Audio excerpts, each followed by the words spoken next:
Glad to have you back on TVC Breakfast. This is Talktime.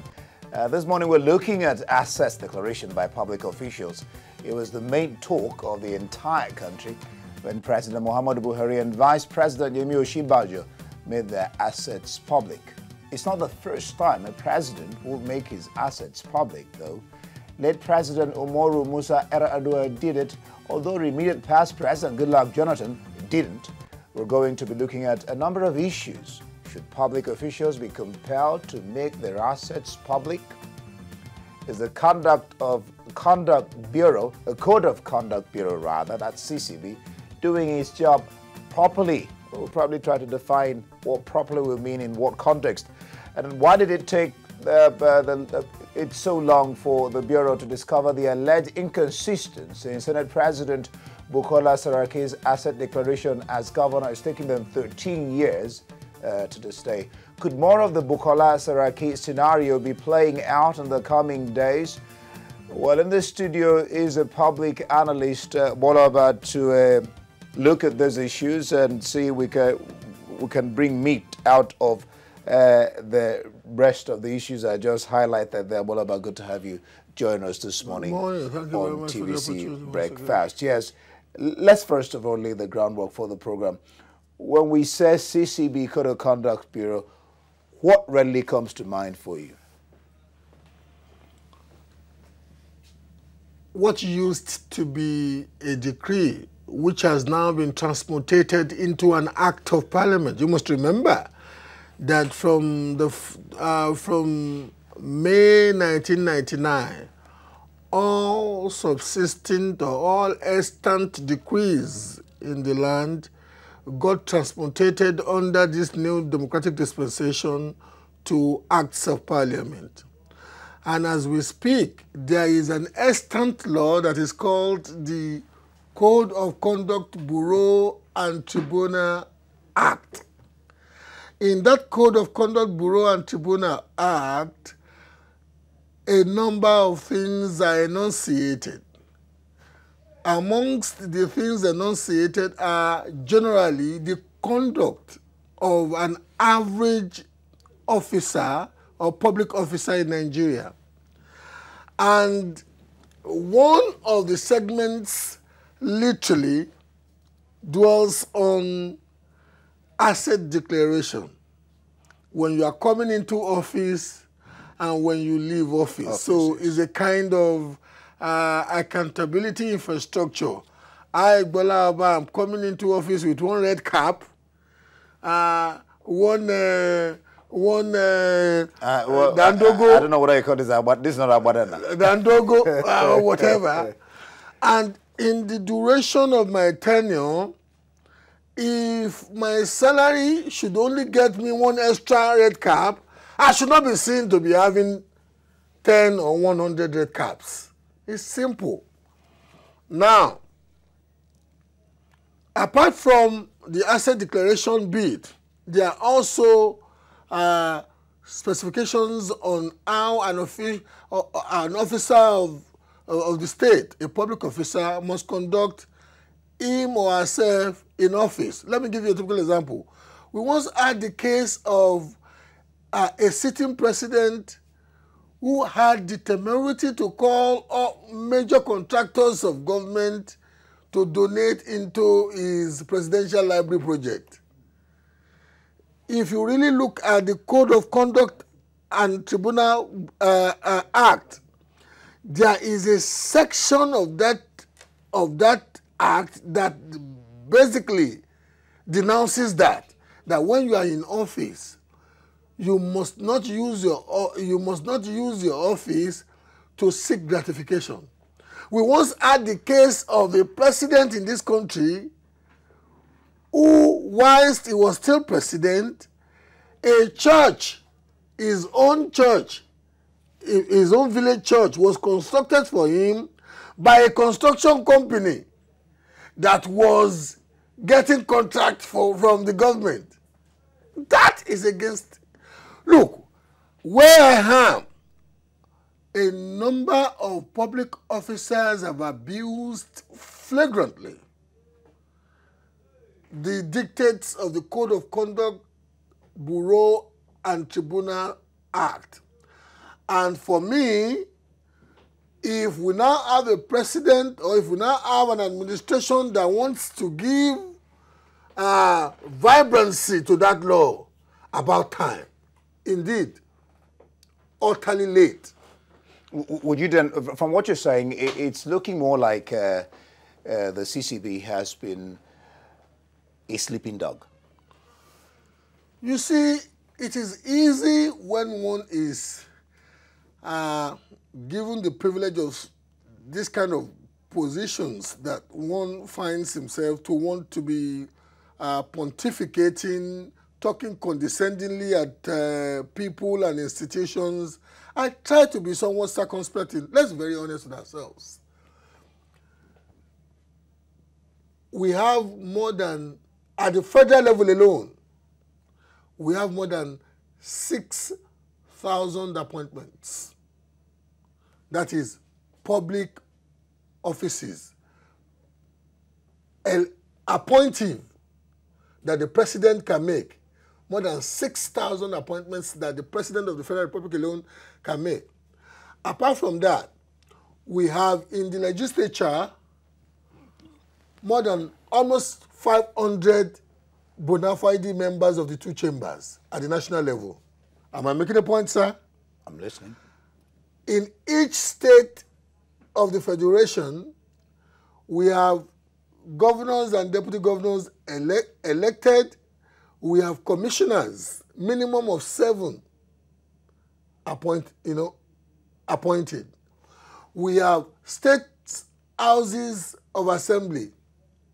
My brother, for a bureau that is peopled with practically less than 1,000, even if you get 10,000 forensic accountants together in a department, the job that behoves the CCB in view of what the Act says is enormous in any respect. Are you making a case for them? I'm not. But I'm just saying that for some who may want to be positing the argument for Saraki that it has taken almost 13 years for Saraki's case to get to the Code of Conduct Tribunal, they should at least face reality. Reality as we speak is that, one Asiwaju Bola Ahmed Tinubu also was taken to the Code of Conduct Tribunal almost 9 to 10 years. Okay, that's true. So, look, let's be very honest with ourselves and let's be very practical here. The job of the Code of Conduct Bureau is not an easy job. Ordinarily, in jurisdictions and in places where people are honest, it would have been easy. But when you have people uploading their asset profile with a view to stealing in office. That's what you call anticipatory. We're going to look at that. Let me say it in such a way that I know Gbola Oba has 1 red cap. But because I know somebody is going to give me or somebody has given me an appointment as a commissioner for, whatever, I decided to put that Gbola Oba has 100 red caps. Anticipating the fact that I will steal in that office. That's fraudulent. Did you just say that? That's fraudulent. We are not a court of law. Thank God we are not a court of law. Somebody will... Well, all right. Like you said, you're not making a case for CCB, that's the Code of Conduct Bureau. Now, the chairman of the Code of Conduct Bureau, Saba, I read this message he made. He said, my message for public office holders is to study the Constitution because I think in this country we have poor reading habits. Most people come into public office in ignorance. Should you be blaming the people that come into office in ignorance or the CCB for not doing enough in its work to enlighten the people, the public officials, on what to do and what not to do? We can only start from this premise. Ignorance is never an excuse. An excuse or a defense in law. At least in common law jurisdictions. I'm not talking of I'm not talking of other jurisdictions that I don't know that this legal culture well enough, but ignorance is not an excuse in a common law jurisdiction. It's not an excuse for breaking the law. That is number one. Number two is this. I've tried earlier on, without holding brief for the Code of Conduct Bureau, to let you see the enormity of the task that they have to perform and the responsibilities, because when you have, as we speak, we are looking at about 150,000 to 200,000 personnel or persons or political office holders cumulatively submitting by law their asset declaration forms. And you must remember that in the Code of Conduct Bureau and Tribunal Act, most Nigerians don't know that it does not only behove you to declare your asset, it behoves you to declare the asset of your wife and the assets of your children who are below the age of 21 and who are not married. Indeed, your stepchildren fall into the category of those who must declare their assets. Nigerians watching this program this morning may think it would only behove Gbola Oba to declare his asset, but the Code of Conduct Tribunal Act says that you must declare your asset as primary beneficiary of as a primary appointee or elected person into that office. Your spouse or spouses, in some cultures in Nigeria where spouses are allowed, must declare their assets. The information must be on that form. Your children below the age of 21 who are not married, and if you married any woman who came with some children, your stepchildren's below the age of 21 must also be declared. So, and you just need to go and read. Nigerians must learn to read truly. Like he said. Including our viewers. Because you know what? It took me less than 30 minutes. I was socializing when I was reading the Code of Conduct Bureau and Tribunal Act. It took me less than 30 minutes to read it. Totality, 28 pages. But you know what? The readable part of that act itself is less than 10 pages. The rest is the similitude of the forms, my brother. So what's difficult here? Nobody, not somebody of Saraki's intellectual stature, will claim ignorance on that, because Saraki is a medical doctor for all you care. So for Gbola Oba, if they think he has a case to answer, the best thing for him to do would be to go to that tribunal, face the tribunal. And you see, I'm not a lawyer and I'm not pretending to be a lawyer. But I've done some courses in law before. The best way to argue either jurisdiction or competence of suit is to do it in the court where you have been charged. Not try to do some form of legal acrobatics by going, midnight to another court that does not have supervisory jurisdiction over the CCT. Look, some people are in the last couple of days. Some people have been intellectually masturbating and whatever on is a high court higher than the. I read the Code of Conduct Bureau and Tribunal Act, and the appeal from the Code of Conduct Bureau from the Code of Conduct Tribunal as specified in the Act, and I read it as a non-lawyer. The appeal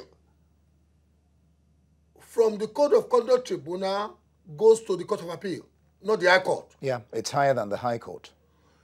The High Court cannot ask it to stand. I don't even want to get into the argument. All right, we'll have a lawyer that will be joining us in the next couple of minutes, Gbola Oba. It's interesting. You make it very clear. I'm not a lawyer, but then you've read some courses in law. We'll talk about it. We'll probably bring all that into this discussion. We're still talking about asset declaration. We're going to break it down into pieces. Gbola Oba, analyst, is here. We'll look at so many other areas of this asset declaration. I can't call you. I can't call you. Because this analyst thing, I know they take a shop. I know, but on this program, I'll use why you're here, and I'm not talking business this morning. Get into my lifetime. I know. All right, I'll take a break at this juncture, and then we'll continue with this asset declaration issue on Talktime when we get back. Stay with us.